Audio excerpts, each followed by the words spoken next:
inflation is the end all be all of, productivity, whether you think your life is worth living in a geographical location. And then if it's not, it forces you to make very tough decisions like leaving your family behind, leaving your country behind, your culture, having to adapt to a whole new one. It turns your whole life upside down. And I think the carelessness of all the politicians who just uses the money spigot as one of the tools to gain like short-term political, gains is evil, straight up evil. Because they are, a culprit in the mass exodus of really talented people. So hopefully Milei can fix it. And I think, to be honest, like looking back at the 9 months of Milei so far, looking at the different reforms that he has done and the things that he has put out, I think he's doing a great job.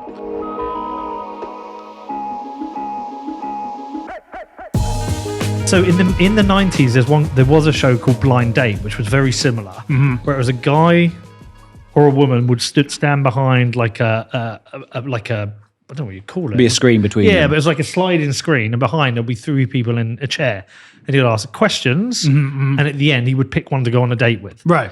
And then they would go off somewhere really nice, have a really nice day on holiday, and there was marriages that came off the back of this. Okay. Real shit. This was before Tinder. Yeah, this was a famous UK Saturday show. Like on a Saturday, you sit down as a family. Cilla Black. Cilla Black, who was a legend. She dated John Majeski, I don't know who John Majeski is. He was the guy who built the Reading Stadium, owned them for a long time. When I watch them. I got to step on my British culture game. Yeah, like did. Paddy McGuinness is somebody that it sounds like I want to know who that is. Oh, Paddy he's McGuinness good. He's a cool guy. But anyway, so they did this new version of a dating show. And he used to say, no like. Oh, no, you do. No like, later. Yeah, I've got the accent. You got the accent. No like, lady. And then they would go off on holiday, but it was always to the Isle of Fernando. Oh, okay. And it'd make it sound so But it was just Tenerife or something. Yeah. It wasn't actually a real place, was it? I don't think so. I think it actually was Tenerife. Yeah. The Isle of Fernando is like this concept, right? Yeah, it's like where exactly. the love happens, where like, good stuff happens. That's the Isle of Fernando. It's anywhere. Said by you. Said by Yeah, me. said Fernando. by I you. would know, right? I am Fernando. So you've got, name checks in songs, did you say? yeah, well, ABBA, come on, Fernando. Oh, yeah, of course, yeah. Huge hits. Think Lady Gaga mentions Fernando. That obviously is me. Have you been to the ABBA show while you're here? No. It's good. Not the Really? not the 3D one, the musical. Okay, yeah. I wanted to I was hoping maybe Ricky Gervais had a stand-up show or something while I was here, but no, not gonna do. Actually, I do remember The Office UK. They did some They did that. So that was a blind date. Yeah, he came in as Austin Powers. That's right. Yeah. It's and there was another That was guy in the Christmas special. Yeah. And there was another guy who was from West Ham, and he was like, "Oh, you'll be forever blowing bubbles." He's like, "No, that's not right. It's from Bubble, not Bubbles." It was Bubble from one of the first Big Brothers. Do you remember? Yeah, And so Bubble. Did he have Tourette's? No, that was No, Pete. that's no Ian. Is that him? I thought he's called Pete. Pete. That's right. He won. Yeah. I'm deep into Big Brother UK, by the way. I've seen absolutely everything. I'm deep in that knowledge. I wouldn't admit that. So I've hardly seen any of the Office. No shame in my game. The Office UK is the best TV show ever. I can't believe you said that. And I've seen some of it. I've seen episodes or bits, but I've never sat and watched the whole thing. That's I like genuinely think folklore, it's the man. best TV show It ever is. made. It's folklore, man. It's like a piece of art. It is. Totally. I think. What's the one with the 4 kids? Here comes a horrible take. I can feel it. No, it's a good. No, it's a good can feel one. it too. What's the one with the 4 kids? 4 kids. In-Betweeners. Oh, that's brilliant. Yeah. I think that's better. In between, I never heard about that. In In-Betweeners. How old are you? 40. 40. Okay. It's still funny at 40. No, I was going to say because this was 4 kids in high school, and they were probably in sixth form, which is when you're sort of 16, 17, 18. At the exact same age I was, and it's all the degenerate, stupid shit that kids do. And I was watching it at that age, and it was perfect. Oh, well, I was watching it in my mid-30s, and it's so funny. Should I watch it now in my 40s? You absolutely should watch it. It's so funny. Don't watch the film first. There's 2 films actually. 2 films, yeah. Yeah, watch the series first. Both. Is it 2 series or 3 series. 3 series. Watch those first, and then watch the films. Because the great thing about the films is it kind of peaked with the film. Yeah. The one where they're dancing. I thought both films were good. But it kind of peaked and then it finished and that was it. They were talking recently about trying to bring it back, but it wouldn't work. I had to watch it. It was showing what they were all doing now. Yeah. It's the most wildly inappropriate and stereotypical British upbringing, isn't Fucking love that. Yeah. They are just. This is the weird thing: is that your parents wouldn't have known that they were basically mild exaggerations of those characters. Right. Yeah. every one of those characters, I knew somebody was like one of them. 100%. Yeah. Which one were you? I don't know if I was one of them, but if it was one of them, it was probably fucking Jay. No, you No, it were. wasn't You're Jay. not Jay. No, it was probably the tall one, Neil. Maybe Neil. Yeah. Just the idiot. British TV is seriously underrated. British food as well. Like, British food's very underrated. insane. But like Benny Hill, like that is an OG in the game. Come on. Benny Hill. See, Benny I've Hill, never seen Benny Mr. Hill. Bean. You gotta recognize. You gotta recognize game. Yeah. Benny Hill. You're bringing up. I don't think you're bringing out our best stuff here. I don't know, man. We've got some good stuff. I think our Yeah. food is underrated. So much. I think there's the way I've always explained it is if you go out to the US, I think the US's top end restaurants are as good as our top end restaurants. Are then just below top end? I think we beat the US, but our mid tier is terrible compared to the US. We don't do good bar food like the US. No, the US bar food, they've got their meat, cheese, and bread. They've got it absolutely nailed. Yeah. We're not good at that. But also, we've got like in London, there's so many good places to eat. So many good places. Dude, anywhere. I've been 5 months in the UK now. And just taking a car and just driving to like random like gastropubs in the countryside. Fucking amazing So food. you staying all around the country? all around. Where have you been that you've liked? 2 months in London. I've been to Cotswolds, Devon, and the place that I forget. Somerset. Been to Bath. Been to Bath's beautiful. Bath is pretty nice, but I was at Bath like 4 years ago, and it's a lot. It's changed right now. It's really? Yeah, it's like really overcrowded, touristy. In Now summer too. Now I'm in Cheltenham. Been to a bunch like Winstone, Churchill, like towns that are not even famous. You haven't Just like been to- random Airbnbs all over the place. No Bedford. Nah. Not You gotta yet. come to a I was football about match. to go. I was about to come, yeah, but it was something that I can't remember what happened. But we did talk about it, and I was going to come up. Are you here Gave at you the- some jades, remember? Are you here at the end of the month? I'm going back to Cheltenham now. I'm coming back to London on the 27th, and I stay until the 3rd of October before I go to Asia. 28th. Yeah. 28th, we've got a home game, Okay, let's go. and we're doing a Bitcoin meetup. Let's go. You come down. Yes. All right. I'm going to keep a note so I Yeah, make sure that yeah, happens. for sure, for sure. All right, man. So anyway, how you been? No, man, all good. Enjoying the British weather. I'm not being sarcastic. I love rain. I love cold. So it's beautiful right now. Good job you're here in summer then. Yeah, for sure. And just you're getting to know British culture, man. It's interesting. So hold on. But were you living out in the US or Argentina or before this? Before what? Before coming here? It's 5 months. Yeah. I've been all over the place for a while now, but I've been in Spain for the past 2 years before starting to, this nomadic Existence. life. Yes, So there's a lot of eyes on Argentina at the moment. for sure.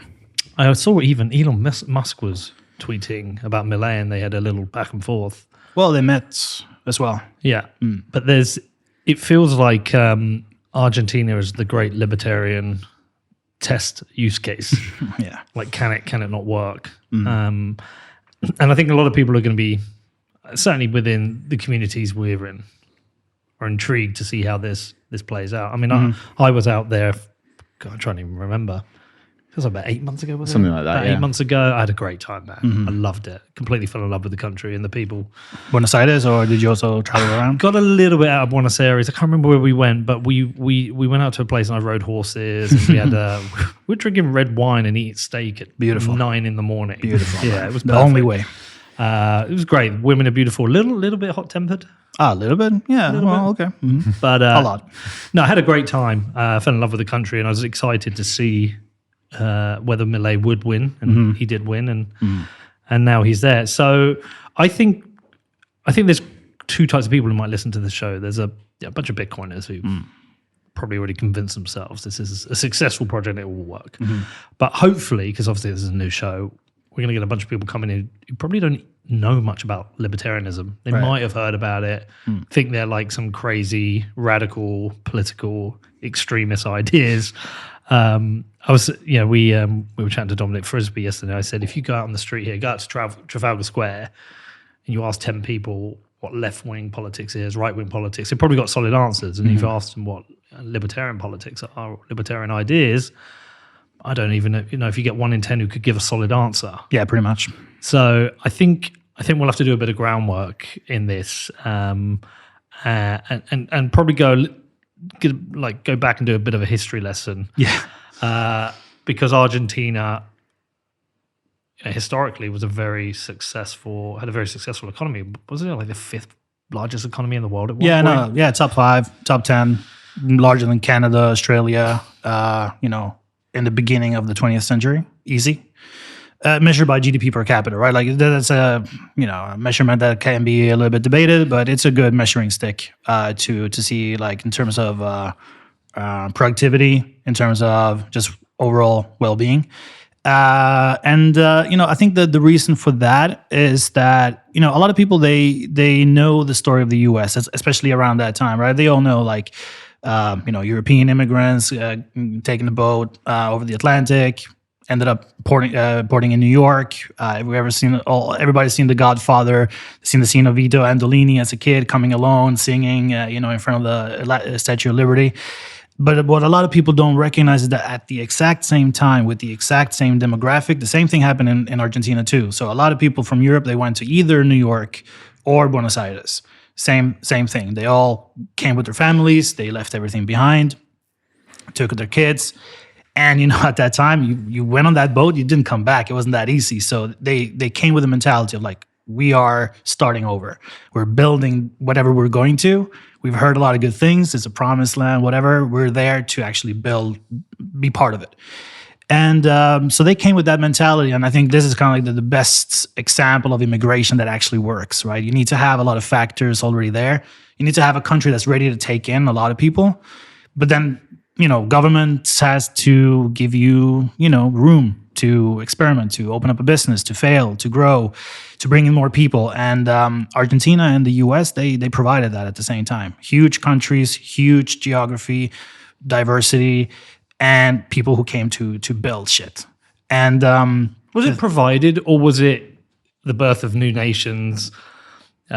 The political structure is establishing itself while industry is establishing itself. It hasn't had time to interfere. Right. Yeah. The Industrial Revolution had a part. Like, there's just a bunch of major shifts happening in the world, I would say, or at least in the developed world at that very specific time.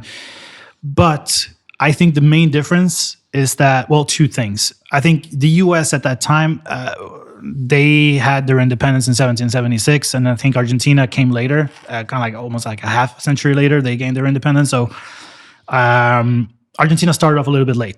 And the type of immigration that came to the U.S. is also a little bit more diverse, not only Europeans, but also like Chinese immigrants, Japanese, Mexicans has always been there. So there was the mix of like race and culture and ideologies was really mixed. Whereas in Argentina, it was mostly European. Italian, Spanish, Russians, my last name is Nikolić, my grandfather was Serbian.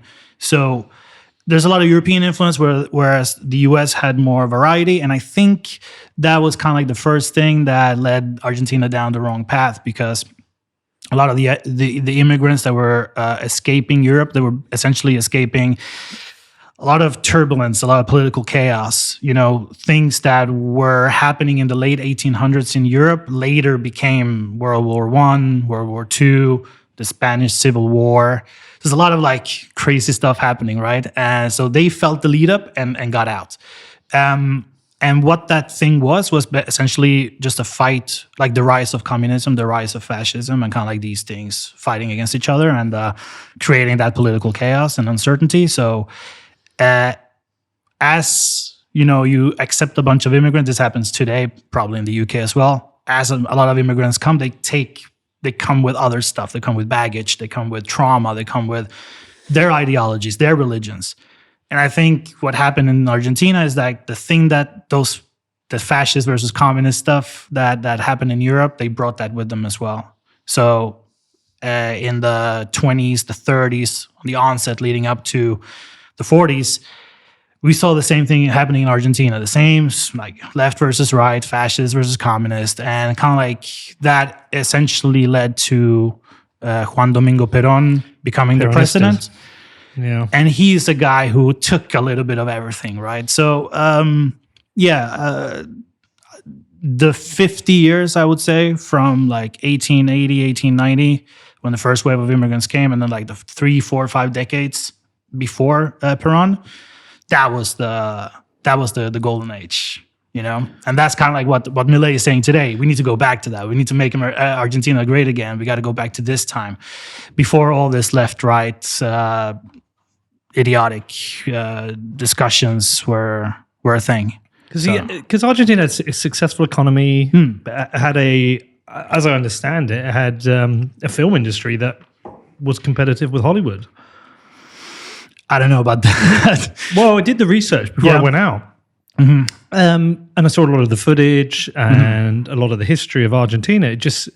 For a country that doesn't have vast natural resources, excuse me, it seemed to have a very, very successful economy. Yeah, I mean, Argentinians are super creative. So, film, music is a good reflection of that. And I think in the Latin American sphere, maybe crossing over to Spain once in a while, Argentinian movies have made it. And, they were telling good stories. But in terms of like Hollywood influence on the world, no, not at all. But definitely within the Latin American sphere, yeah, for sure. But, we can say the same thing about Mexicans as well. So the big change came with Perón and, how do you pronounce it? Peronism? Peronism, yeah. Peronism. Peronismo. Yeah, what came with that then? Oh, man. Shit. That's the stuff that has lingered for the last 80 years before Milei basically came into power. And it has like metastasized into so many different formats that it's kind of like right now Peronism, the modern Peronism is not even close to what Peronism with Perón was. And I can try to break it down. Perón was like heavily influenced by Mussolini, by Franco. He loved the fascist aesthetics. He himself was a military. He was a general, right? So he came through the ranks. He was a military guy. So obviously he believed in like authoritarianism and got inspired by the fascists. In Europe, what's the thing, right? I mean, in the UK, you had your Mosleys, and I think the brother of King Philip was also like sympathetic with that, and fascism was big. But he became a pragmatist. He took a couple of things from Mussolini and Franco, but he mixed it. He sprinkled it with some communist rhetoric and rhetoric, political rhetoric. So he basically was all about, the state controlling everything. So communism and fascism have that in common. But the way he wanted to go about it was not necessarily like the fascists do, focus on like nationalism, religion and stuff like that, but more about like, like the communists do, like they strip off your individuality and it's all about allegiance to the party, to the party of Perón and at least authoritarian figures, like a cult of personality type of thing. So he meshed that with the fascism and created like an interesting blend that has like a formula that worked pretty well, that worked for, many, many decades, almost 100 years. Basically, what he then instilled was just nationalizing all the important companies. He started, becoming a populist, a demagogue, promising a bunch of stuff just to get elected. He literally, like, this is a real story. He with Evita used to go to La Villa Miseria, the favelas of Buenos Aires and stuff, and literally gave people like, here's the left shoe. If you vote for me and I win, I come back and give you the right shoe. Like, I'll give you stuff, but it comes with a catch. And essentially, what he started was this uber nationalization of all the means. State being in control of everything, like the state being the main driver of growth. But as we know, and has been proven 1,000 times, when you put the state as the driver of growth, is a driver of stagnation. So that's essentially what happened. And then this vicious cycle that we can maybe go into detail happened, where basically there's an economic downturn, and so the government looks at that and say, okay, we gotta max up the public spending. We gotta max up all the social plans. And how do they finance that? They finance that with printing money or increasing the debt. And in Argentina's case, both at the same time. What that does is you're devaluating your currency, you're inflating the currency, and you're to the IMF or whatever. So it's a vicious cycle that started with Perón, that has metastasized into many different ways, and Milei has put a stop to it now after 80 years of this. What was that quote yesterday from the speech? From Milei. I don't think it was like his original quote, but it was very good. I wrote it down. He said, "Socialism is an always and everywhere impoverishing phenomenon." Yeah, and I keep bringing up this Milei speech, and I've shared it out to quite a few people now, because what I thought was great about his speech, it gives a solid understanding of what we may face somewhere like here in the UK. We've been through the most difficult period of inflation I've known in my life. I mean, I don't know as a kid if there were periods of inflation that were higher. Perhaps there were, and my parents dealt with it. I don't know. But as an adult, during the 70s, there was a lot of inflation. I was born in 78, so. But this is my first proper experience with inflation and seeing the impact. Seeing the impact to friends, to families, to myself, the impact that it will have, say, on my children if they want to get on the housing ladder, which is virtually impossible without any help from myself. Seeing the impact on the businesses I've run, I can see it, and I think a lot of people don't really understand the problem with socialism. And I don't also think socialism is binary. No. I don't think it's like you are or you aren't socialist. There are socialist policies that a government can have. And I heard a really good argument recently that there's a new modern form of socialism / communism, whatever you want to do, is that you don't need to own the means of production. You just need to control it. Yeah. And you can control it through taxation and legislation. And so I feel like I remember when I first started getting into Bitcoin, and you'd hold a certain opinion, like I don't mind certain policies, and long-term Bitcoiners go, "You're just a commie," and you're like, "No, I'm not a commie. I'm not a fucking communist." But I've started to appreciate that comment. What directionally they're saying is that this is a slippery slope. And so we've had declared 11% inflation, 12% maybe here. Yeah, got into double digits. It's way more than that. For sure. It's way higher than that. I know from the end of COVID to now, your groceries are probably up 40%, 50%. And everything is very expensive, and wages aren't that much higher. And I know how much public debt there is. I know that the government now spends nearly 100 billion a year on just paying interest off the debt. I know that the money they need to raise, the current government they want to raise, can possibly not be done through taxation, because we're already at we've run out of bullets on taxation. They're looking at capital gains and inheritance tax. I see all that, and I see that they don't see the solution as libertarian ideas of making government smaller. They don't want to do that. And so they're either going to tax more or they're going to inflate the money more. But either way, this cycle's getting worse.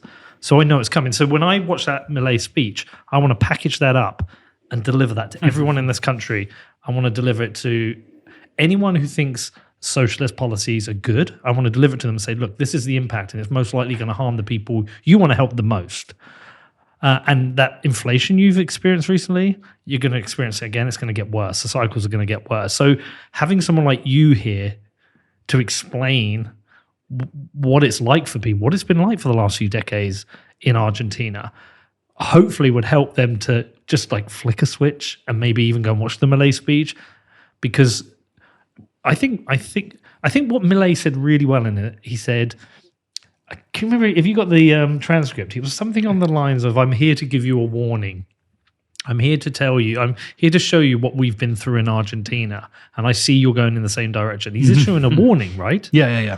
Dude, I come from the future here. Listen to me. Listen to me. And so it's I'm rambling on a bit here, but it's one of the reasons we switched up this podcast is that we can keep talking about Bitcoin, but we need to go higher up with people. Bitcoin is a barrier. You have to have done a certain amount of work to get there, or been lucky to discover it. For sure.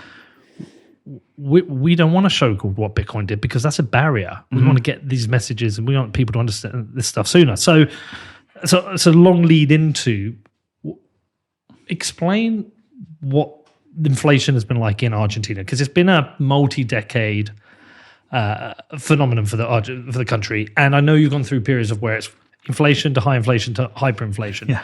Explain what that's been like for the country, for the people living there. Yeah.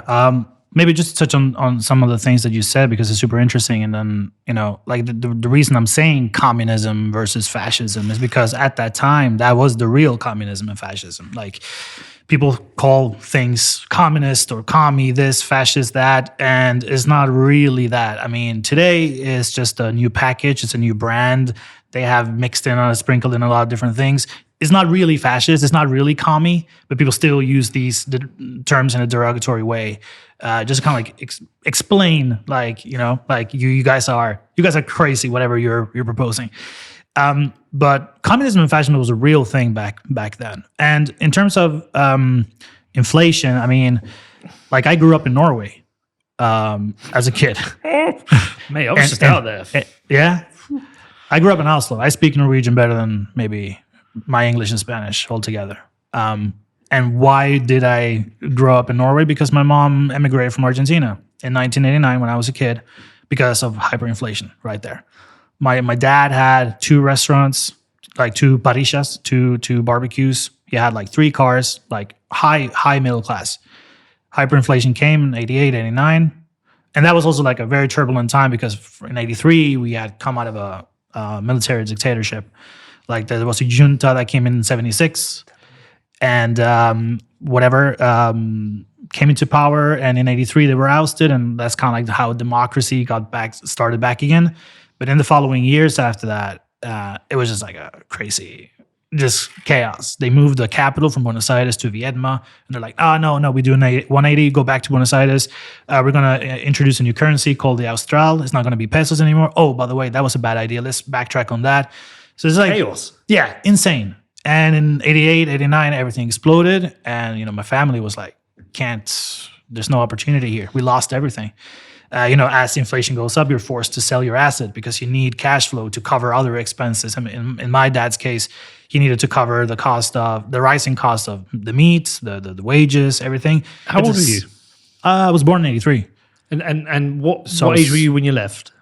5, 6 years. Do you remember it at all? Yeah, I do. My dad actually stayed in Argentina, and I was going back to Argentina all the time because of my dad, the rest of my family was there. It's only me and my mom in Norway. So my mom had to like learn Norwegian.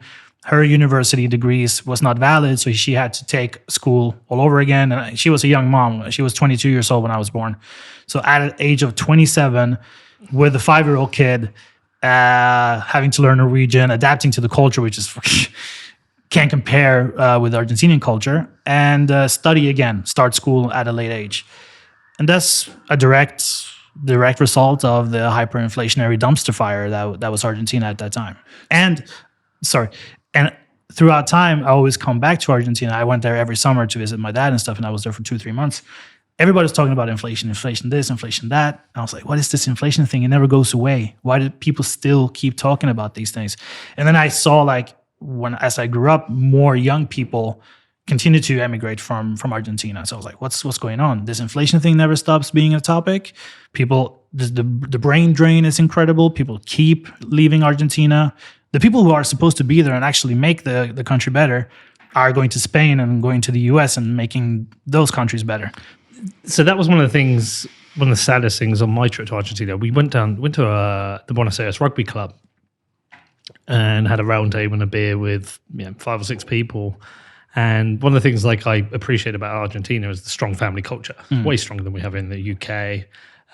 Families getting together, putting on the barbecue. What do you call that barbecue? Parrilla. Yeah, putting on the barbecue, cooking up a bunch of steak, and just hanging out as a family.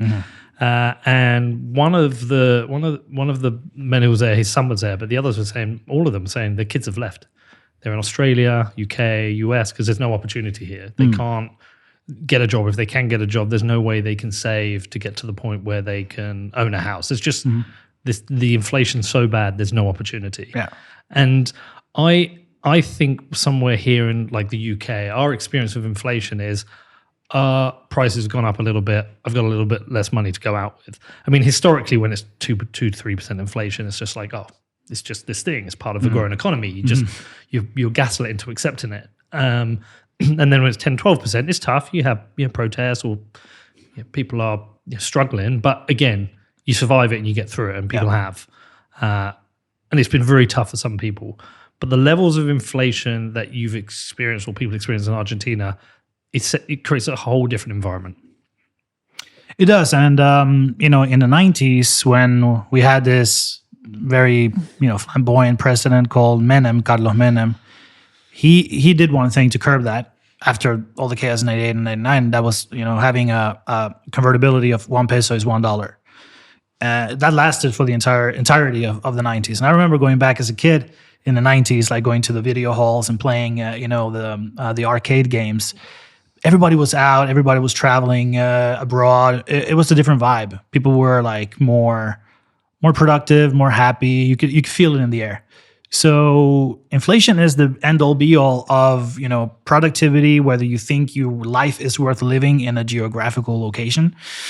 And then if it's not, it forces you to make very tough decisions, like leaving your family behind, leaving your country behind, your culture, having to adapt to a whole new one and new languages. So it turns your whole life upside down. And I think the carelessness of all the politicians who just uses the money spigot as one of the tools to gain like short-term political gains is evil, straight up evil, because they are a culprit in the mass exodus of really talented people. Like we talked about, like, film, music, sports. Dude, Argentinians are talented. We're Messi, Maradona, Che Guevara. Come on, like we got great talent, great creativity, and it's sad to see that being spilled away. So hopefully Milei can fix it. And I think, to be honest, like looking back at the 9 months of Milei so far, looking at the different reforms that he has done and the things that he has put out, I think he's doing a great job. But if it's an issue that's lasted decades in Argentina, what is it culturally about Argentinians that they seem to keep accepting, keep voting in the same bullshit? Yeah. Well, two things, I think. Combination of two things. One, unfortunately, the Peronist electoral base is, I don't know, at this point, it's kind of like dying down. But like during the Peronist heydays, the electorate was a good like 35-40% of the voting population. Huge demographic. So by just keeping the same thing going, they got those votes. But were they the poorest people in society? Yeah, but also straight up like indoctrinated, brainwashed people as well. Middle class, people who just believe in these promises. And another thing that Argentinians do, which I personally hate, is that they treat these things as the football teams. Like, hey man, and to a certain extent in the West, this happens as well. Like, yeah, my family always voted Democrat. My family always voted Republican. You see these things in the US, but in Argentina, it's completely crazy. Like, you are in this house, we are Peronists, and then it's like, it is just inherited, like your grandfather was a Peronist, your father was a Peronist, you have to become a Peronist and you need to teach that to your kids. So that's a big, factor of the perpetuating of the Peronist culture, ideology, and the voter base just being a factor in Argentine politics. So the fact that Milei was able to win, having such a huge electorate, not even believing in any of these ideas remotely that Milei proposed, and instead he got the young people to vote, he got the elder people. He kind of like, Milei managed to like wrap up his messaging in a very compelling way. And he used memes, he used internet culture as well to get that message through to young people, and he made it. It's like extraordinary the way he managed to actually win the vote democratically, knowing this about Argentinians. So that's on one side. The other side is like, Argentinians are survivors. Like the way we adapt. We are pragmatists. No matter what kind of challenge comes into our way, we know how to get out of sticky situations. We know how to improvise and adapt quickly. So I think that's another reason for like, okay, the inflation is happening there, but then a certain subset of people, they know how to like play the game and manage to survive. But it's not for everyone either. It's not for like the most vulnerable people in society. The people who do that are like often middle class people who are a little bit tech savvy. Lately maybe they get into Bitcoin, maybe they get into stables. And they kind of like do the cuevas, which well, right? Like these underground exchange houses where you kind of like, yeah, okay, we have capital controls where you legally can buy $200 US per month. But if you want to go beyond that, hey, there's ways. Well, I used it myself when I was there. Yeah. I remember in the documentary you did it through WhatsApp or something, right? And they came to your hotel lobby or something? Well, I fucked up first because somebody told me I needed Tether.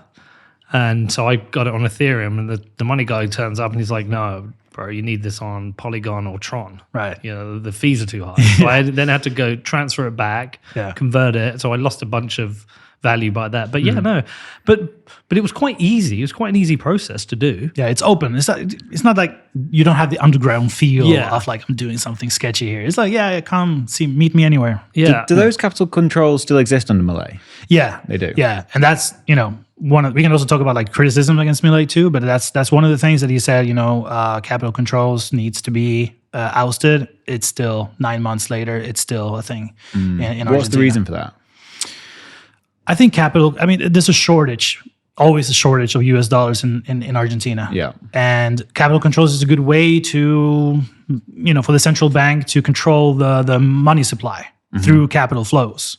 So imposing this totally arbitrary number, like $200 is just whatever. They just improvise it. But it's like, okay, 200.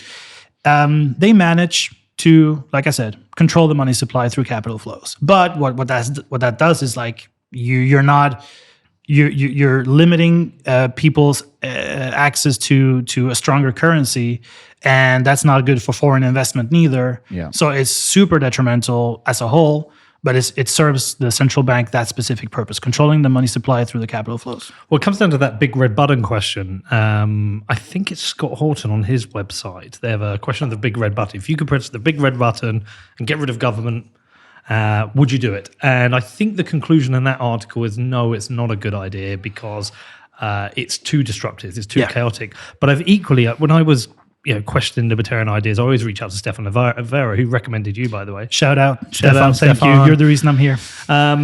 He gave me another article, said, no, you should. If you want to get rid of government, you come in and you just, it's like a drug withdrawal. You just, you go straight into withdrawal and you go through the painful period and see what happens. But my expectation is for someone like Milei, and we should go backwards and actually cover the Milei build-up, but for someone like Milei, I think politically and economically, I think it has to be step by step. It feels like it has to be a transitionary period, one for the government, the country to be able to cope with it, but also there's going to be many people who are going to suffer from no longer having the ability to suck on the teat of the government and benefit from that. So I understand that. Just before we get into Milei, there are a few other things. So the tools of survival have obviously changed. Technology, the internet would have changed things and given people access to international capital markets and foreign currencies and, like you say, Bitcoin now. But historically, what have been the tools of survival for people? Anything, man. I've seen crazy stuff like olive oil being like a hard currency. Right. Anything, bricks, just stack bricks, and then you can resell them, and they go up in value as inflation rises. Anything, like I said, Argentinians are crafty, so it's anything. I heard the bricks thing. So the people in the more poorer neighborhoods, where they kind of there's no real planning controls in terms of building. People just build up their house. They were saying what people would do was buy the bricks or they buy the flooring or the roof slates over time, and then once they had enough, they would just build another room onto their house. It's crazy stuff though. Yeah, in Buenos Aires you see some crazy advanced stuff like 5 stories on top of it. It's just like that's going to fucking collapse any minute. But hey, we should also cover El Corralito. What happened? Okay. Yeah, what happened there? Because again, some people listening might not know the history of Argentina. Well, Corralito, we mentioned briefly the 90s in Argentina with Menem. He had this 1 peso is equal to 1 USD that gave people like a lot of stability. People, could plan a little bit more long term, and you saw just growth in general, but the vicious cycle of printing more money and increasing the debt to fund these public programs, the social programs, still continued. Menem is Milei even said Menem is, his favorite president in history. He was still a Peronist. But at that time, the Peronism, like I said, had metastasized into like different flavors, and he had like a lot of ideas from the Chicago school, inspired by Milton Friedman and all of that. So he had an advisor, a Ministry of Economy called Domingo Cavallo. He is a graduate from that school, and so they implemented a lot of like neoliberal, more like conservative economical measures that helped, but still they just kept printing and kept increasing debt, and that they managed to hold that for a decade. And in the 2000s, it was over. There was also another crisis in Mexico called the tequila crisis. Mexico. I don't exactly remember what they did, but there was like some economical collapse in Mexico as well that reverberated in the Latin American economy and affected Argentina, as well as this like artificial one-on-one peso with a dollar. So all of that was a powder keg that was just waiting to explode, and it did explode in 2001. And with that came, again, political instability, a lot of violence in the streets, a lot of protests, a lot of people dying. And there was a period where we had like one president every 6 months, back and forth. Fernando de la Rúa was the first one that came after Menem. He literally had to escape in a helicopter from the La Casa Rosada in the roof. And after that, again, Dualde, a bunch of other presidents. I didn't even remember the names. They were so short in office. It was just a very difficult period for Argentinians. That was the time when my dad emigrated to, finally. Yeah. So he went to Spain. He's like, done. I'm done. Hyperinflation 88, Corralito 2000. That's it. That's it for me. So yeah, it was a lot of instability that kind of like opened the doors for somebody called Nestor Kirchner, who came in and became elected president in 2003. And he started this Kirchnerism phase, which is like a Peronism 2.0. That was the leading political power until Milei managed to win over them. So yeah, again, modern history of Argentina is just reflective of the older history of the past of Argentina as well. It's just the same vicious cycles all over again. And people, as generations pass, they just repeat the same things, just in a different flavor. How much is bad policy and how much is corruption? Yeah, I mean, exactly. Yeah, it's everything at once. It's everything at once. And ultimately, unfortunately, you said political and economical factors with Milei. I think you're forgetting the third one, which is the cultural factor. And it's just the culture in Argentina is always leaning towards, the thief is a glorified, person. It's like Stockholm syndrome. Kinda. But if you're able to get away with something, if you're able to like bend the law, if you're able to do something illegal and not get caught, that stuff is celebrated, So that culture is pretty prevalent, and you see it in any level. Like I remember when I was 13 years old in Argentina, and I was driving a car, and I got stopped over by a policeman in a motorcycle, and he was like, "Can I see your driver license?" And I gave him like a $20 bill. Here's my driver license. And he's like, oh, okay, cool. And let me go. So at any level, at the lowest, like literally on the streets, you see that level of corruption. So that's just the way it is. The humble bee, a keystone species crucial to the survival of Earth's inhabitants. Here's how things would look if bees vanished. And here's how they'd look if humans vanished. It's a tough pill, knowing the Earth is better without us. But imagine if instead, we became a keystone species. By doing things the right way. By taking responsibility for our actions. And becoming the solution. Iron mines the world's most responsible currency the right way. Because the future depends on it.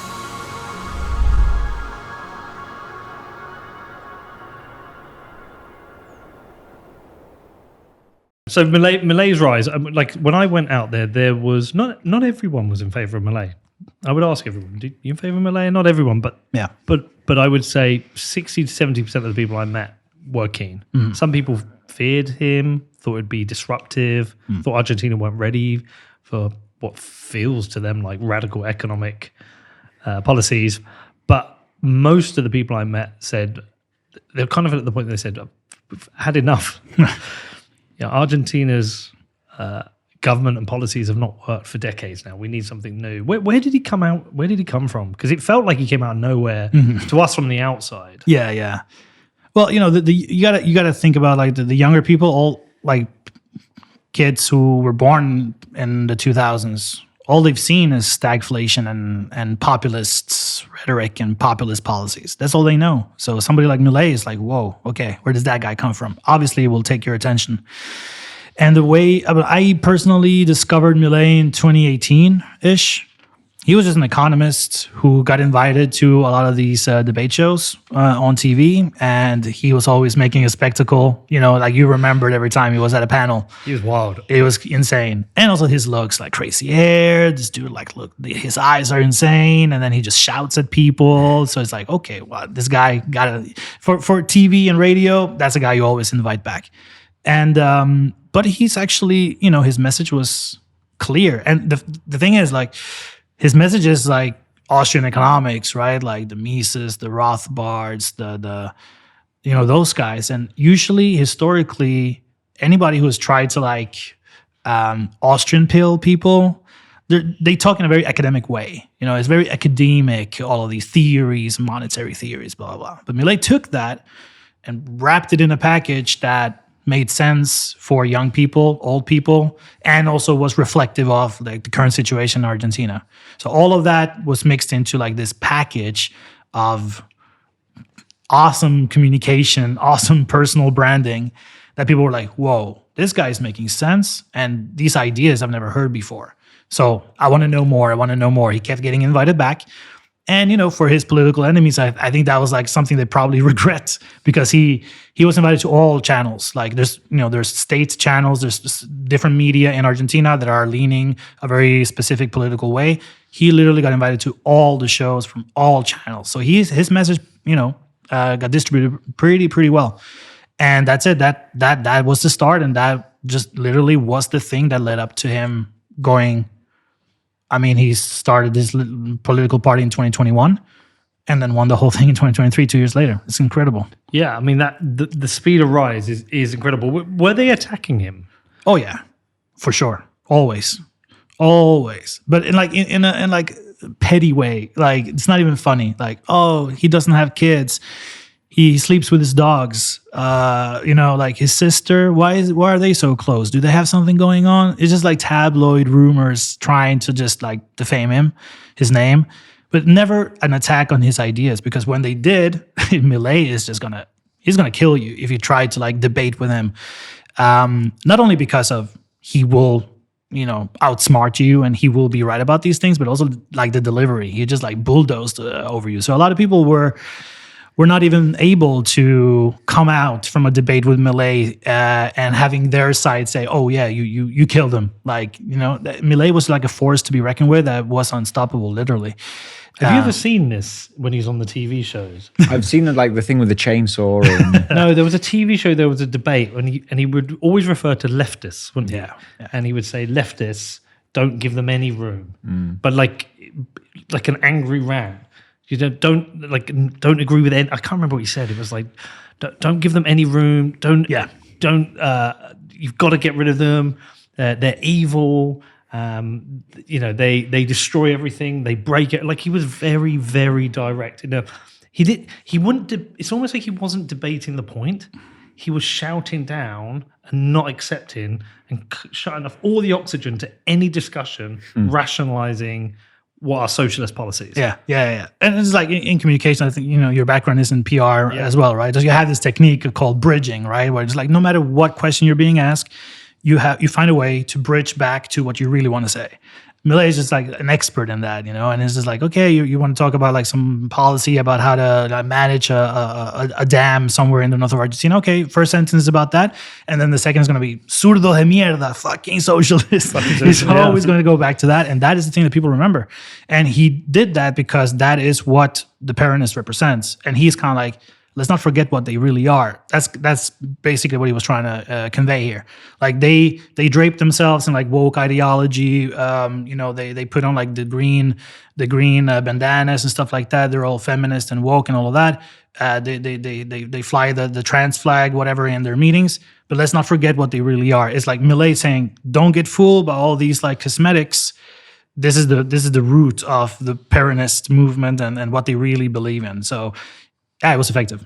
Yeah, it's definitely one of those things that's worth digging out because I actually saw a few of them and it was very effective, very effective. Yeah. And it's funny because, we have a left-wing government now in the UK. And just to be as clear as possible, I wouldn't have voted for it. I didn't vote. I wouldn't vote for anyone at the moment. I think they're all shit. You didn't vote at all, right? No, I didn't vote. Yeah. I haven't voted in the last 3 elections. There's nothing to vote for. True. The 2 hours that I would spend going to the voting the place where you'd vote, I can't remember, it was near me. It's like an old church or village hall. Mm-hmm. The time I would spend doing that is more productive spent working on my companies. Definitely. Because I've come to this realization, I think people often especially in the UK at the moment, they overstate or they overestimate what impact the party they want to win will have on their life, and they overestimate what they think the negative impact of the other party will win in. I think it makes a little difference. I just don't care anymore. Right. There's no one to vote for. There's nothing. There's no one with any effective or interesting ideas anymore. And as I've gone down that kind of libertarian rabbit hole, I actually consider most parties now, even if they claim to be conservative, they have a lot of socialist policies wrapped in them. Yeah. So they can have this brand of conservatism, but it's still fairly socialist itself. Right. So there's nothing to vote for me. No. Nothing of interest. So sounds like you need your British Milei to come and wake people up and say, "Hey, look behind the curtain here." Well, that's what I think is the most interesting thing. That's what we'll get into that because I want to talk about this being as a libertarian testbed, and I think what it is that I think not even just in Argentina or South America, because South America itself has a strong history of socialism, but it exists now in Europe, and I think people are realizing things are breaking. I think there's a sense that things are breaking. Yet we still just had another election, and people are like, well, the Conservatives are so terrible. Let's vote for Labour, and Labour are going to be terrible. People are going to be fed up with them soon. And it's this cycle of voting for change and never really getting any. Things don't get better. And so it's something drastic has to change. Yeah. So it's a really interesting time. But there will, I know for a certain, there are going to be Labour supporters who will listen to this and think, "What do you mean? What are you against the leftists for?" That but the Progressive Party is very good. They've done X, Y, Z, and I would agree with a lot of things they say. I think progressive parties over my lifetime have done some very good things. But we're in a very weird time now where economically we're breaking, and I don't think any party, whether you're conservative, right wing, you're maybe Labour left wing here, has a proper economic plan. Yeah, and unfortunately, this left-right economy is super effective because if you want to mobilize, if you want to move masses, you got to make it black and white. People aren't able. I mean, I think I read somewhere like there's only 30% of all humans who actually have an internal dialogue. So people aren't able to think for themselves. You need to tell them how to think if you want to move the masses, right? If you really want to have a massive voter turnout to come and actually show up, because more than just you think standing there for 2 hours is super ineffective. In order for them to actually get out of their couches and stand there in line and actually spend those 2 hours just to cast a ballot, they need to be motivated from deep within. And the only way to motivate from deep within is to tickle your emotions, tickle your sensibilities on a personal level. So you want to do something good. You want to identify with somebody who's also doing good. And you want to feel like you're part of that group who's doing something good. What was voter turnout? Can you have a look? Yeah. Yeah. But you say black and white, and essentially that's what Milei did. He made it black and white. Yeah, exactly. Cut through the bullshit. But and it's not really good in discourse because there are nuances to all things. Like I consider myself, like if I was like to list all the things that I believe in politically, I'm far right, okay? But there's a lot of stuff that I disagree with, like the right. Like I think people should be able to, let's say, abortions. People, I don't like all the focus on religion necessarily. Like they should be, should believe in whatever you want to believe in. There's a lot of like right-wing things that I don't agree with that I think the left is representing, but there's no room for that debate. Nobody's interested. Well, that's why this left-right thing has become left-white. That's why this left-right thing has become so absurd. And once you see it, it's a bit like when you first get your head around Bitcoin and you understand the difference between an inflationary and a non-inflationary currency. Once you see it, you're like, oh, I get it now. This makes sense. Yeah. This is what money should be. Yeah. I think once you see behind the curtain, once you see behind the veil of the left-right politics, you realize the games they're playing, and you realize how they're trying to mobilize you for what they want to do. You just realize how absurd it is. You become the monk that are like elevated above it all. And, Well, so when we were Dominic yesterday, when I was planning for that, I was reading the interview with Bukele did with Time magazine. And he talked about the history of left-right politics, and it came from the French Revolution, and it was the seating arrangements in Parliament. That's all it was. Straight up, yeah. And now it's become the structure for politics globally. But I've come to accept this structure of government, governance, and democracy itself is a good idea. Democracy is a good idea, but the execution is really bad now. It's the best idea of the worst, right? Like Churchill said. And I also think that, democracy. I think, democracy were invented in a specific place, in a specific time on this planet. And I don't necessarily think that that's necessarily a formula that has to be global. Because I believe in diversity. I don't think we're all equal. So some systems, they work way better than others, and depending on a lot of things. I don't think in El Salvador, for example, democracy worked, right? I mean, democracy got Bukele elected, but in order to reinstate a lot of these changes that El Salvador needs, maybe democracy is not that good. Maybe you need an authoritarian dictator who is there benevolent. Right, but they need to stay 10, 15 years, right? Same with Milei. I hope that he gets reelected, so he has at least 8 years. And you can tell by the way he has moved, he's like, I got no time to waste. He did something called DNU, which is a need and urgency decree, which is basically you can pass some legislation without necessarily the approval of Congress, which, by the way, is a place that doesn't have much support. Right, because he won the election, but he doesn't have a particularly large party. Do you want to explain that? I don't know too much about that. Oh, right, okay. But he doesn't have that many seats in Congress of people from his party that will be able to vote in his favor. And a couple of things that he wanted to pass, the vice president had to veto in order to get stuff passed. So it was like this close. It was like a big pushback from the opposition. So basically, he doesn't have support in Congress.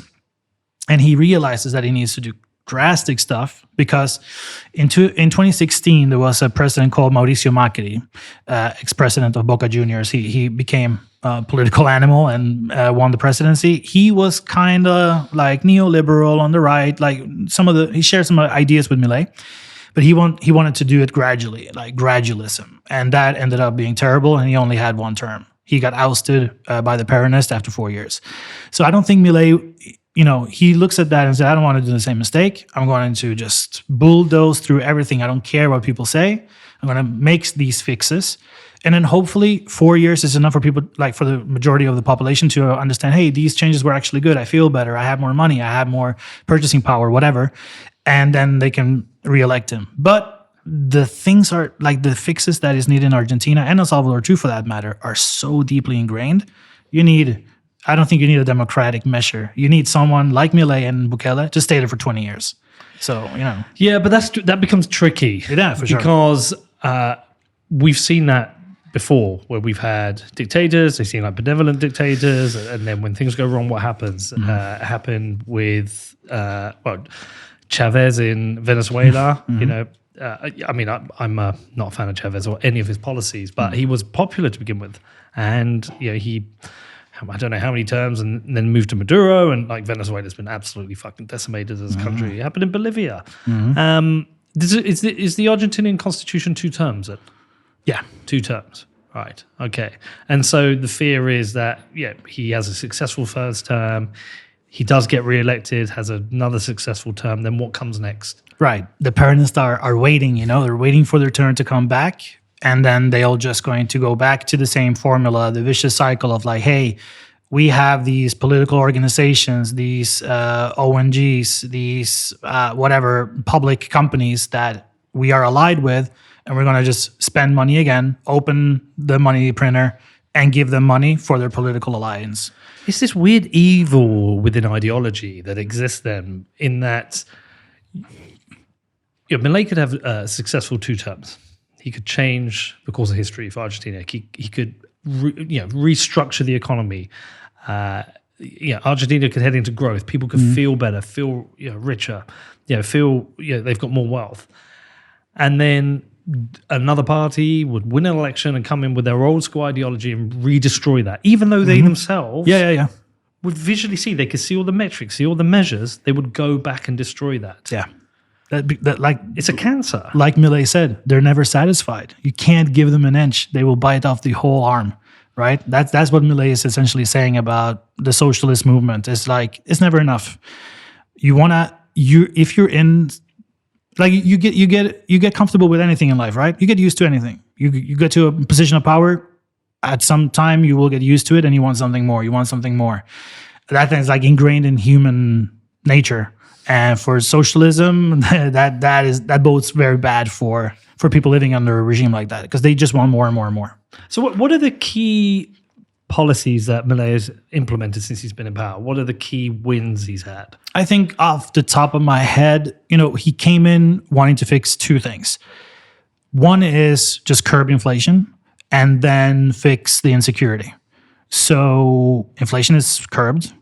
I mean, if you look at the rates, inflation in Argentina, you check the rates. If you take a look at the monthly inflation, you'll see like 4% inflation, stuff like that is pretty good. But on the yearly, it's still up there because it's just a lot. I mean, he inherited 15% of GDP in fiscal deficit. So I think he needs to like get 20 billion just to be broke. It's like insane. 4% is manageable inflation. Yeah, I mean, considering what people have gone through, definitely it's like super strong currency all of a sudden, right? And then he has stopped a lot of the public spending, the frivolous spending. He cut all of that, and do we know how he curbed inflation? Well, he stopped all the public spending. There was a large part of the budget, and I think it's like 1 or 2% of GDP was only public money to these schools, educations, universities, media. I mean, you name it. Everything that the Peronists had got cut off. So you saw protests in the streets from journalists, from people that were working in these diversity and equality offices, like totally useless governmental bodies that did absolutely nothing and just received money.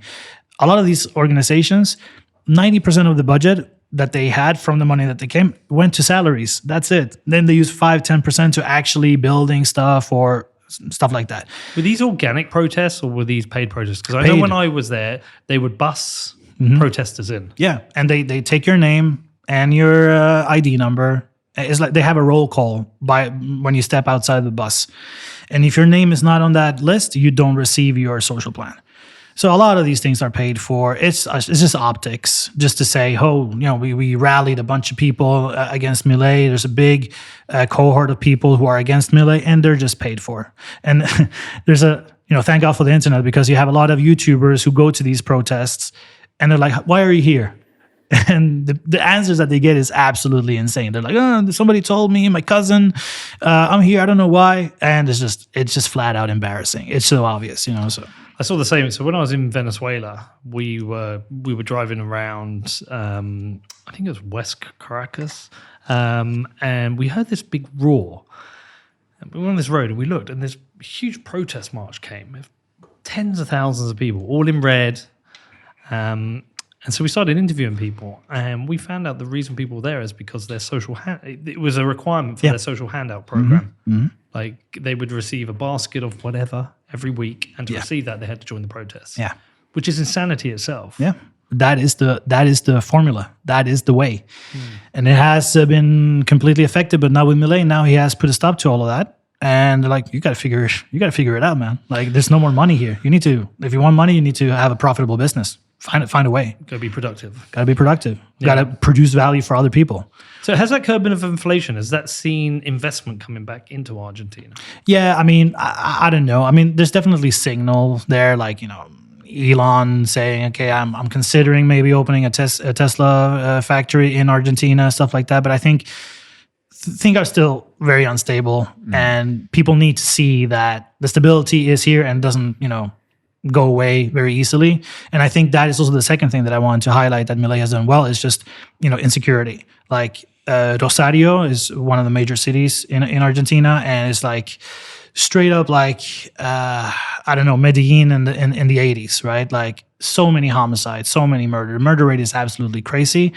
Milei went in with a hard hand, gave more police presence, more budget to the military police as well, and homicides are down 70% in 9 months. That's amazing. And then I think like cocaine busts is also up like 400% as well. So they're really like tackling a huge deal of insecurity. Every time I go back to Argentina, like I always have this conversation with my mom, like, what do I wear? Can I bring a Nike shoe, or should I just go with like some other off-brand stuff, just like not get people's attention? And it's never like, okay, you can wear exactly what you wear in the UK or Norway or Spain in Argentina. It's always like you got to switch your wardrobe just to like not get attention from people who want to just snatch them. So these two things, violence and economic stability, is something that Milei focused on right away, and he has done a great job, honestly. There's a pattern with that, though. It's the same what Bukele did in El Salvador. Yep. Change security there. I remember when I made a film out in El Salvador, one interview really stood out where you got these areas called red zones. The guy was saying, you just can't use your mobile phone. You wouldn't use your mobile phone because it'd be snatched off you. Yeah. And he said, the big change is now I can walk the street, I can make a phone call. I don't have to worry about somebody coming up and snatching my phone. There's no gangs roaming the streets. Yeah. And it's an interesting thing. Even today, I was looking on my Twitter and I saw a video. You've got these gangs who go around on bicycles around London. They see somebody on the phone, they cycle past, they snatch off it. Yeah. And I would say, this is purely, anecdotally, my perception is that people are worried about the security in places like the UK now. I mean, I wouldn't wear my watch through London. no, Right.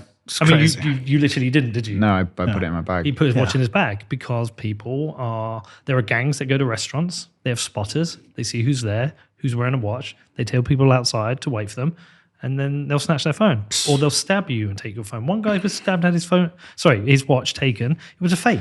Yeah. Wow. And that happens a lot. Like, and these are happening more and more. You hear about it all the time at the moment. Yeah. London only, or is it spread out? London only. Well, not London only, but definitely London is worse than anywhere else in the UK. You don't hear about it really anywhere else. Right. But I'm sure it happens. There's a Twitter account I follow for London. It's like a London crime one. And I mean, it's daily. I mean, I wonder if I could find it and actually tell you, just give you an example of what it's like on this thing. Let me have a look. London. Yeah, I mean, when they know they can get away with it, that's the incentive. So here we go. 5 minutes ago, a man has been rushed to hospital after being stabbed on New Kent Road yesterday evening. Second shooting incident last night. Woolwich male hospitalised, condition to be updated. Damn.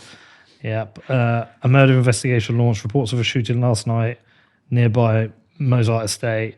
Reports of a shooting in Woolwich last night. Colorado mum who was fighting extradition from Britain to the United States allegedly drugged her children, told them to close their eyes before fatally shooting and stabbing two of them. What? Yeah, this is the phone thief. Absolutely Look, insane. this is the phone thief. Look, watch this. See that? Dude, Yeah. that is wild.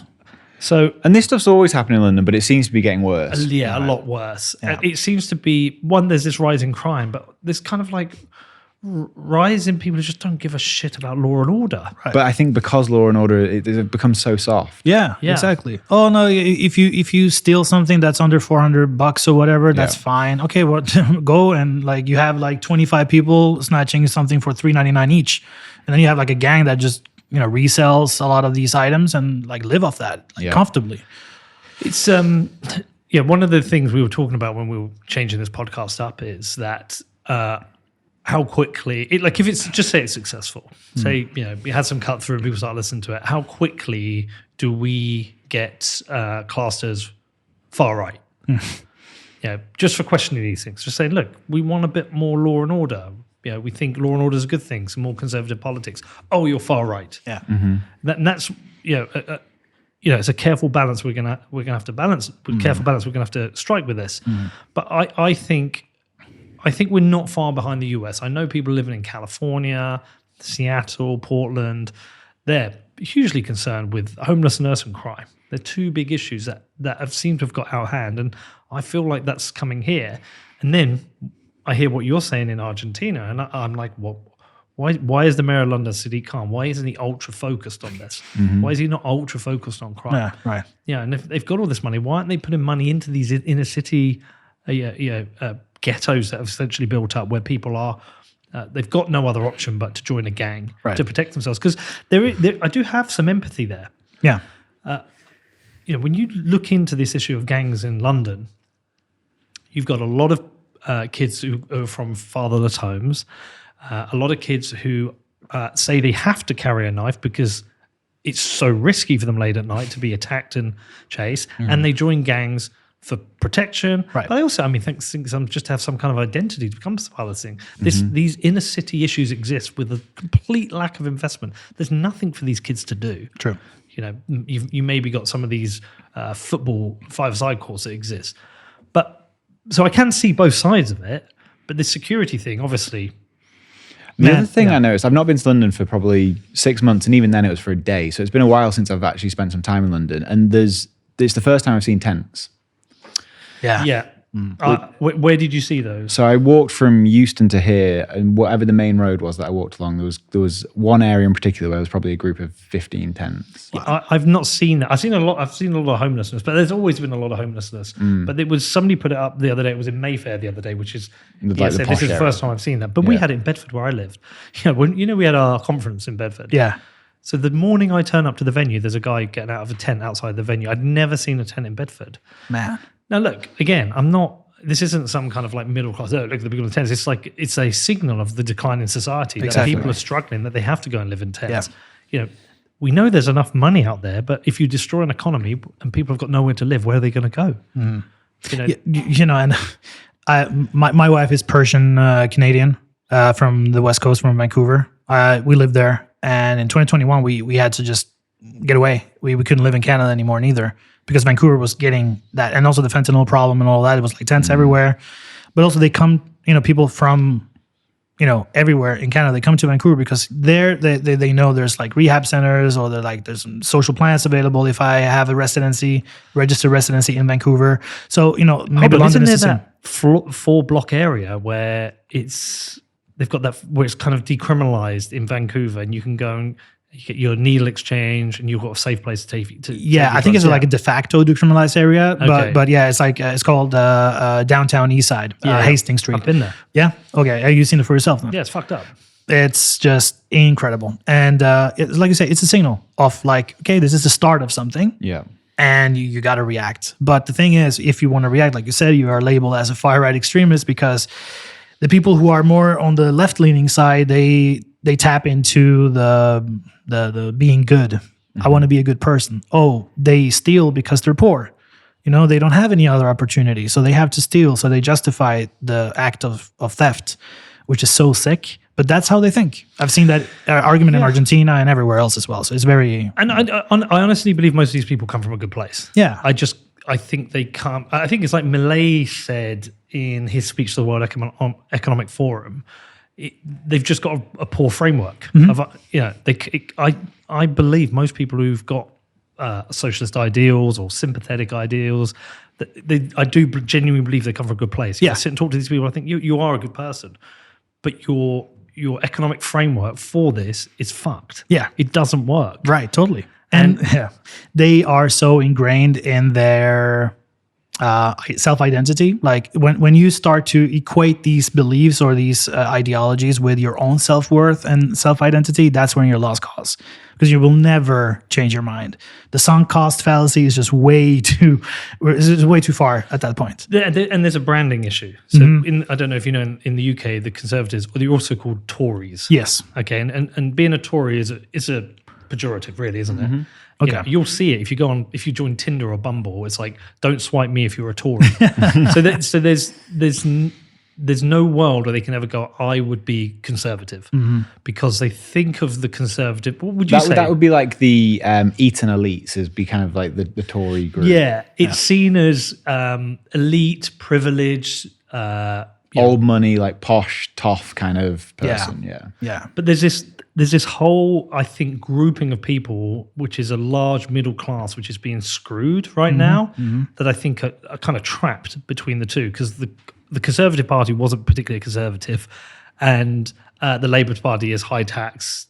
I mean, I think both parties have been essentially destroying the middle class. Yeah, no, for sure. And so I think these people are trapped not knowing what to vote for, but trying to get to a place where, I have real sympathies with certain socially progressive ideas. I'm definitely not a conservative with social ideas, but I'm definitely more conservative on the economic side. But trying to get to a place where you can explain the economic framework, right, and the policies, and why more conservative policies are actually better for the poorest inside, the people you want to help. Trying to wrap that up and explain that to people and put it into like a nice little package, so they don't go, you're a Tory, or I'm not going to be a Tory. That's a real challenge in the modern environment. It is, and man, communism, socialism, whatever flavor that you want to pick and label it, has been stupendous in branding, messaging, communication, design. They just killing the game.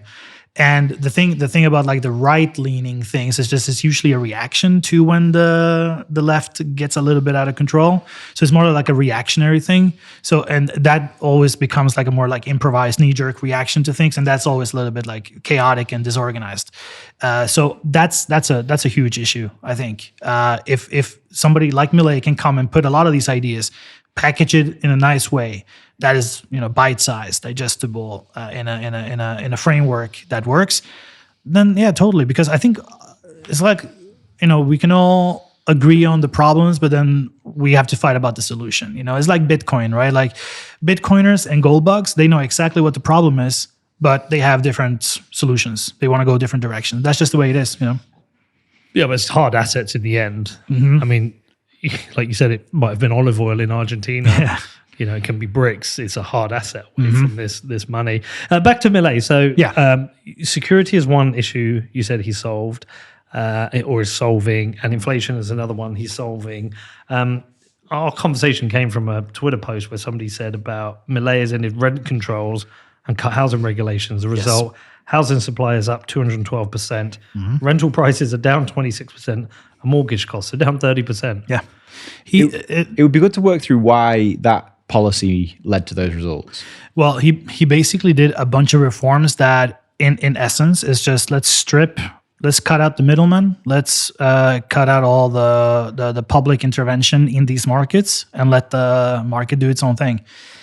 By stripping out taxes, by stripping out the levies, by not being so interventionist when it comes to like imports and exports and all of that. And you just let people who are owners of the assets that want to put it on the market and have the market kind of like say what the price should be. That's like a beautiful mechanism that works if you give enough breathing space.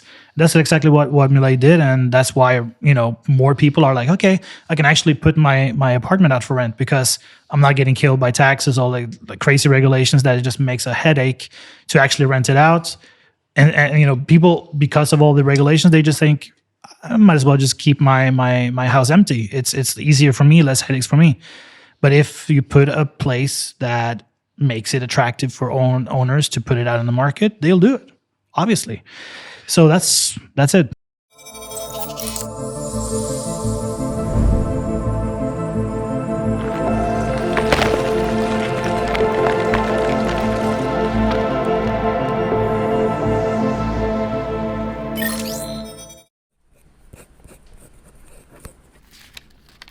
important that you don't lose this, okay?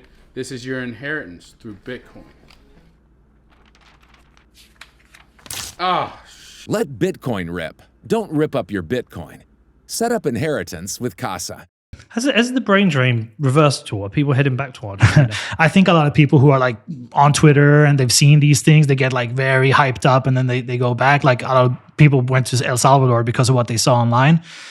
So I've seen some chatter about that. I don't know if these people are like totally like, okay, I'm here for life, but there's some people who have made the move, but it's still too early in the game. Yeah. You need to give it more time. But I would include myself, honestly. I would like in a You'd beat, love to go back. I would love to go back Yeah. and bring my wife and everybody. What's been the public reaction to Milei now he's been in power? It's not a year yet, is it? Not a year. 9 months. 9 months, yeah. What's the public reaction been so far? And there must be a range, of course. There's enemies, but generally speaking, the public reaction. I think everybody's happy. Those who voted for Milei are still happy. Okay. Those who didn't vote for Milei want Milei out. So it's a status quo in that regard. But the important thing is those who voted for Milei, they don't feel like being defrauded or anything like that. No, they are super happy. And I don't know, this is a small sample size. It's always anecdotal, but like this is a thing. All the biggest TV channels, they go out and they do interviews with people, random people they stop on the streets. Well, sometimes it's not that random. Sometimes it's actually orchestrated. But a lot of people, even C5N, which is like the Kirchnerist channel, they do these interviews on the streets. And there's a lot of people who are like, Viva Milei, I'm gonna vote for him again. And they get caught like off guard because they're always like saying things like, okay, what do you think about Milei cutting down support for pensionists, which is something that he did, right? That was like part of the public plan. There was some controversy around that. So they lead with these questions, hoping to get a negative answer. And they're like, I don't care. Milei's doing good things. And they're like, wonderful. Okay, where do we go from here? So there's a lot of good feedback from those who voted for Milei. Because if you're asking about pension reform, essentially, that's you're asking about like a macro detail, but they're not being sucked into these arguments because they're looking at the net picture. Yeah, and I think it's like micro detail. They are like in Argentine internet culture, they are called Miller intellectuals. Los intelectuales de Miller. Miller is it became a meme because somebody said Miller instead of Milei. So it's like the Miller intellectuals, which is this voter base. And I think they have understood like the things that Milei has communicated to them before the election happened, which made them vote for him. These ideas, they stuck with them. So when they see these reforms happening, they know that it's part of a plan that Milei has been very vocal about and very transparent about. And I think they like that, So who've been the losers under Milei? Obviously, a large percentage of people who work in government because he's made government smaller. I'm assuming there are union leaders. Big time. Yeah. Yep. I mean, I was told about this once. I got to Buenos Aires. I was with, do you know Juan? Lauro? Yeah. Yeah. So he took me around. He said they were relaying the road. He's like, they relay this road every year. I was like, what? He said, yeah, just to keep people in jobs. Yeah. So obviously he said, what will happen is they pay the union leader. He gets a nice greasy palm and he can keep all his laborers in work. That kind of work would fall away. So I'm assuming they are losers and I'm assuming some of the lower end of the economic class have lost out because they're not having their social handouts. Have I summarized that correctly? Yeah, Are there others? Yeah, you should see the receipts for all these like public obra pública. What is it called? Obra pública is like it's kind of like a Buddhist chant that you just like obra pública, obra pública. People are just so brainwashed. Like it's so important that the state build the roads and build all the infrastructure. Without the state building infrastructure, we're doomed. And what they do, like they do everywhere, they hire third party, they hire consultants and stuff like that. And you should see those receipts when they leak to the media. Like they buy stuff and it's just like 10x the price because in that receipt a lot of filtration is happening into the greasy palms. So that was a racket, big time racket. The syndicates, the unions. Huge rackets, but these are like things that you think about. Like these are things from the 30s, man. This is like antiquated models that shouldn't exist in 2024. And it's like a mafia model, to be honest. It's literally like, hey, I'm giving you this money and you do as I say, or I'll just send out like, I don't know, an inspector and close down your business type of thing. That happened to my dad when he was in the restaurant business too, with the police coming and they wanted to sell drugs through his restaurant. They said, we are here. You're going to do what we say or we shut you down using, monopoly of violence. So in all levels that happened. And Milei came in and said, it's over. I'm cutting all of this out, which is a huge expenditure, by the way, but also a lot of people depending on that, sucking the teeth. So that got a bad reaction, obviously. But what's beautiful is like they organized these like paid protests with thousands of people, and Milei just like puts a bunch of police and like, you can't block the streets. You can protest, but do it in a public square. Don't block, because that's another thing with Argentina. They love to block the streets and it cause a huge inconvenience just to like really get the word out. And he's like, it's over. Okay, go over there. You're free to protest, but that's it. I don't care. Put in police, cut out all these police spending, and that's I think is the main catalyst for this change right now. Which I think if he's able to keep it up, and maybe dollarize, that's another thing that he also wanted to do. It will get better. What are the fair criticisms, or what are the most public, most fair criticisms that have been labelled at his policies? What's failed? What's he not done that he said he would do? I don't think it's, at least from what I've heard, it's not related to the actual policies because they still need some time to kick in. But I think the biggest criticism with Milei is like the way he approaches things. So like, we already said that he doesn't have support at the Congress because he's very confrontational, right? He's very like, you do as I say or else, we're done. And he has fired people internally from his party who didn't like obey, his orders, whatever. And so he's a very controversial figure. And I think, when you are a politician, you are in the game of making compromises, making deals. And he seems to like not give a shit and have absolutely no compromise with anybody. And that could bite him in the ass, I think, because when re-election comes, there might be people that quit the party and start their own party. He's not very good at keeping people in the party loyal to him. He's like on a one-man show in a way. He's also fought with the vice president as well. And that I think is a fair criticism. Like he needs to be more diplomatic, more of a politician. That's kind of weird to say. It's ironic. But that's the game you got to play though, right? You can't go to a football court and play with basketball rules. You gotta adapt to that, and he's not good at that. But he's still popular. Yeah, for sure. And the term itself it's 4-year terms. Yes. Well, it's going to be interesting. I mean, like I say, the thing that I'm most interested in, this is a libertarian test. This is the test of everything we've spoken about for the last 7 years in making a podcast. We've been going out, and I didn't know anything of libertarianism when I started the podcast. I don't think I'd even heard of it, and slowly got introduced to new ideas, and learned about it, become appreciative of it. I still think it needs to be a political movement to be effective. Yes, but this is a real test now. It is, and what I wonder is, will we see other libertarians rise to power quickly? We had here in the UK, it's not libertarian, but we had a very quick rise of something called the Reform Party. They took, over 20% of the vote? That's Nigel Farage, right? Yeah. Yeah. And he's really a bit of a populist. He's a populist, but he's not particularly popular in that a lot of people are angry with him for Brexit, felt they were lied to, feels like he stokes division and hate. But they went from nothing. Is it 20%? I've not got the exact number. Yeah, but to about 20% of the vote very quickly. So it can happen. Yeah. You can break down these structures of traditional parties. And I wonder if, because I don't know if it's similar in Australia, Danny, but I feel like here people need something new.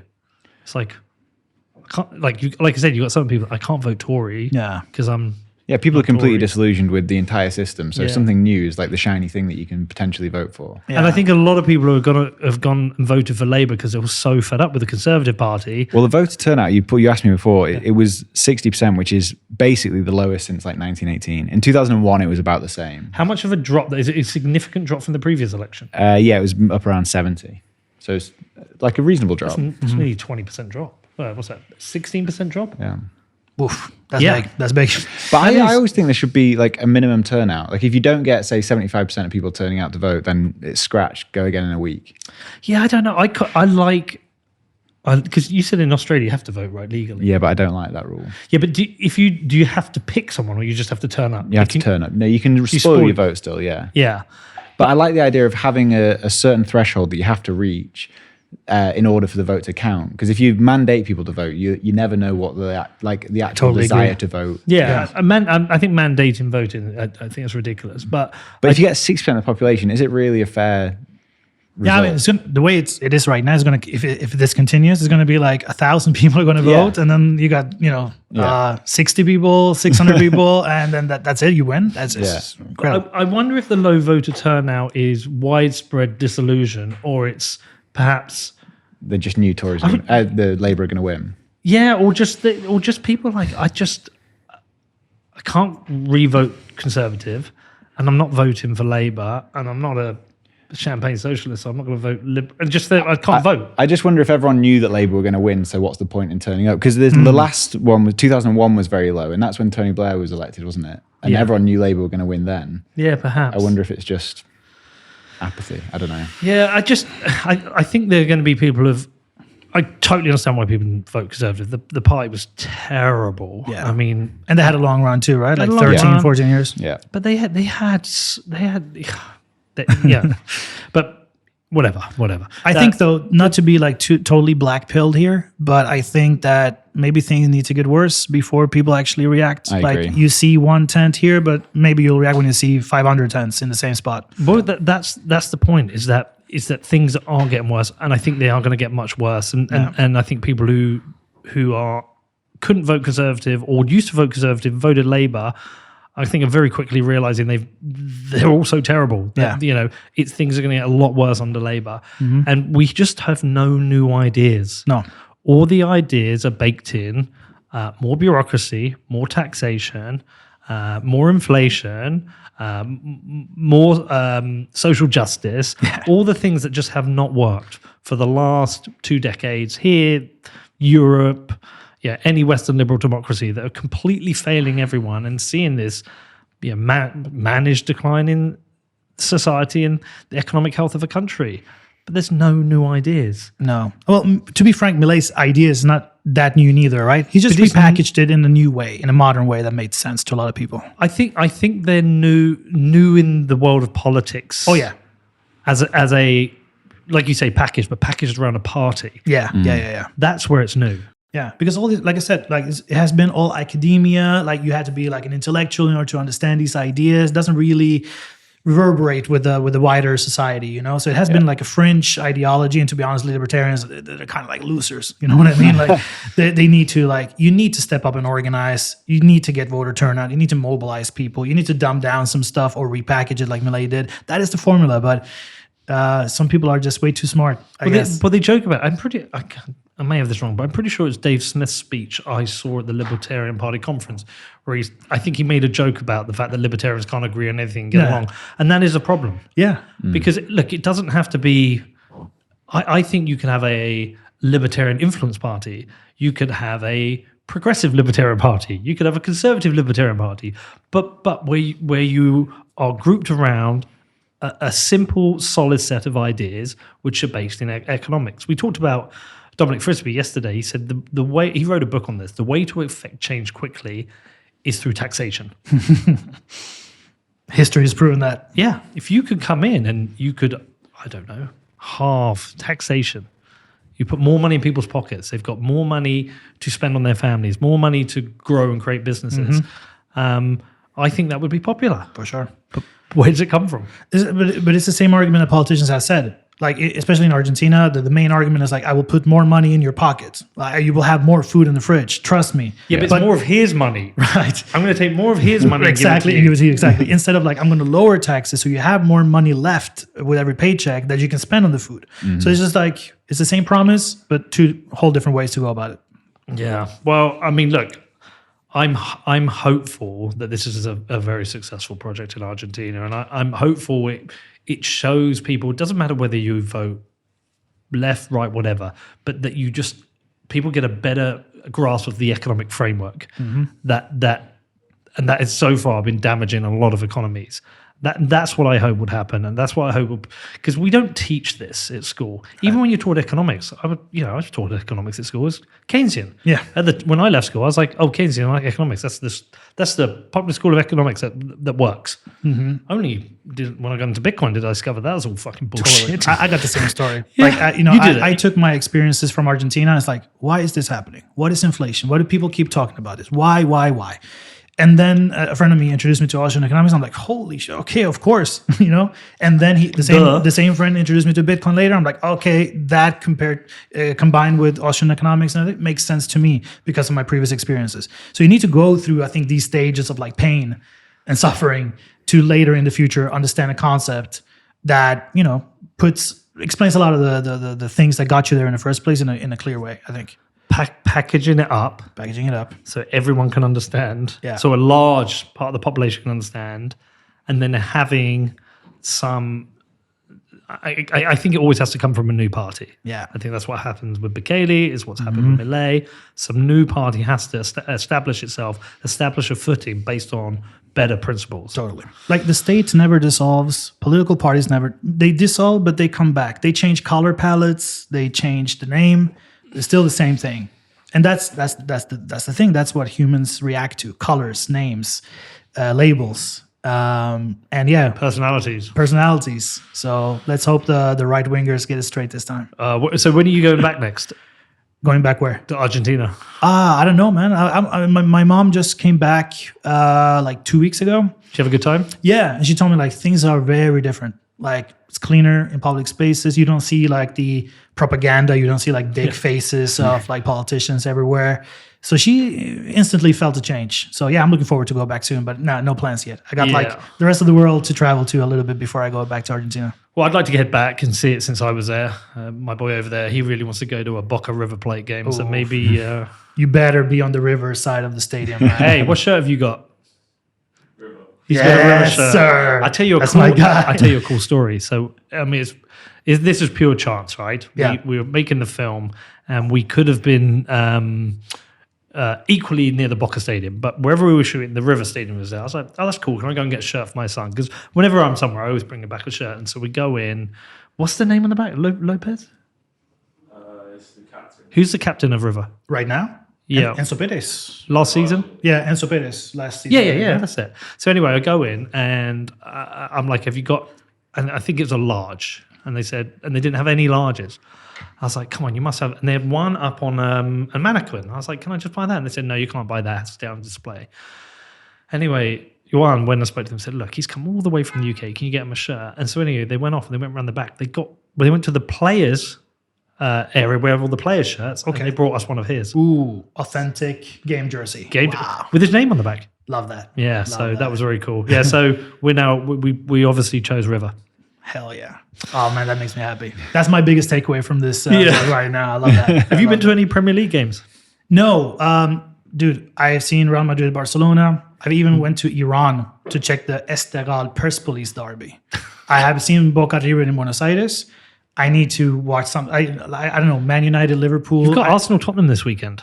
Get out of here. I swear to God. Is it this weekend? Yeah, it's this weekend, Sunday. I mean, if you can get a ticket, it'll cost you, but definitely going to see Bedford. What's the derby with Real Bedford? So our derby would be Bedford Town, but we're in different divisions, and we've never played each other since we've owned them. So our next, we're in something called the County Cup. Mm-hmm. If we win our next game in that, and they win theirs, we're one game from each other in that competition. Nice. But unfortunately, we'll get Luton in the next round, which will be tough. Luton Town. Yeah, because it's a County Cup. Mm-hmm. In the FA Trophy this Saturday, we've got Walthamstow. We could draw them in that. But in terms of league fixtures, we have to get promoted and them not get promoted. Okay. And then that game will happen, and that's going to be fucking wild. The game I'm going to bring you to on the 28th, we're playing Where. Okay. And so we'll have a meetup before it. We'll make you the star of the show. We'll do a Q&A, and I think you'll enjoy it. Cool. It'll be good fun. Looking forward to it, man. But thank you for the invitation. But if you want a game this weekend, Tottenham Arsenal, that's about as good as you get in the UK. Yeah, I want to see like some underground stuff, like third division stuff, you know? League One stuff is good. Yeah. You can get to a Leeds game, that would be good. I mean, in the Premier League, if I was going to say go and see someone, go and see Crystal Palace. That's Crystal wild. Palace. Yeah, that's wild.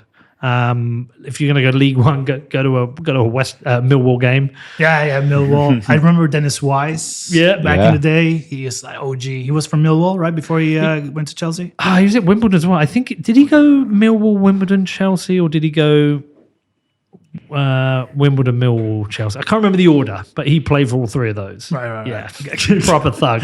Love Dennis Wise. Love it. All Well, right. listen, man, we appreciate you coming in.